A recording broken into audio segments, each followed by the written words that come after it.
please say aye. Those against will please say no. I think the ayes have it, the ayes have it, the ayes have it. यह है 127वां संविधान संशोधन bill 2021 जो OBC आरक्षण से जुड़ा है। आखिर ये बिल क्या है और सभी दल इस बिल पर एक मत कैसे हो गए?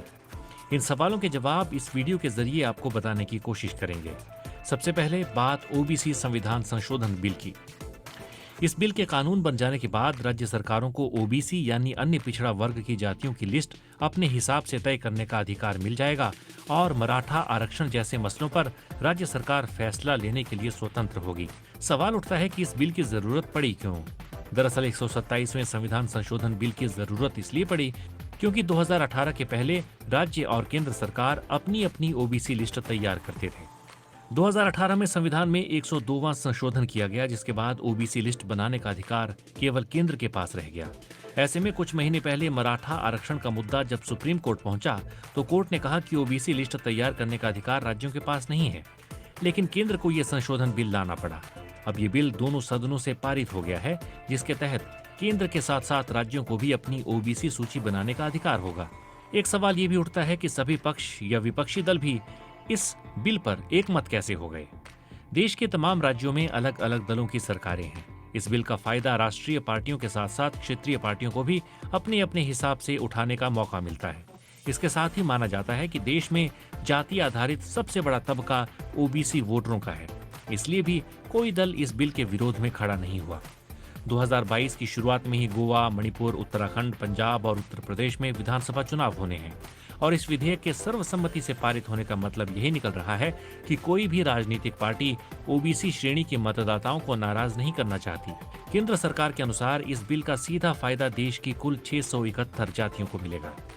संसद में पारित कानून ने राज्यों की ओबीसी लिस्ट बनाने की शक्तियां बेशक बहाल कर दी हैं, लेकिन विपक्षी पार्टियों की मांग है कि सरकार कानूनी कदम उठाकर आरक्षण पर 50% की तय सीमा को समाप्त कर दे। मौजूदा निर्देशों के अनुसार किसी भी हालत में राज्यों को आरक्षण देते वक्त 50% की सीमा का उल्लंघन करने का अधिकार नहीं है और जब भी राज्यों ने इस सीमा को लांघा है, अदालतों ने उन फैसलों को रद्द किया है। पिछले कुछ सालों में देश के कई राज्यों में समुदायों ने अपनी जाति को ओबीसी में शामिल करने की मांग उठाई है। हरियाणा में जाट, महाराष्ट्र में मराठा, गुजरात में पटेल और कर्नाटक में लिंगायत समुदाय के लोगों ने हाल के वर्षों में ओबीसी में शामिल करने की मांग जोर शोर से उठाई है। अब चूंकि राज्यों को ओबीसी सूची बनाने की शक्ति मिल गई है, तो इसलिए जाति आधारित जनगणना करवाने की मांग भी फिर से जोर पकड़ रही है। देश में ओबीसी श्रेणी में आने वाले लोगों के बारे में कोई भी आधिकारिक आंकड़े उपलब्ध नहीं है। ओबीसी पर होने वाली राजनीति पर नजर डालें तो एक जमाने में कांग्रेस की जीत के पीछे 3 कारण माने जाते थे: दलित, मुसलमान और ब्राह्मण। ये उनका कोर वोट बैंक था।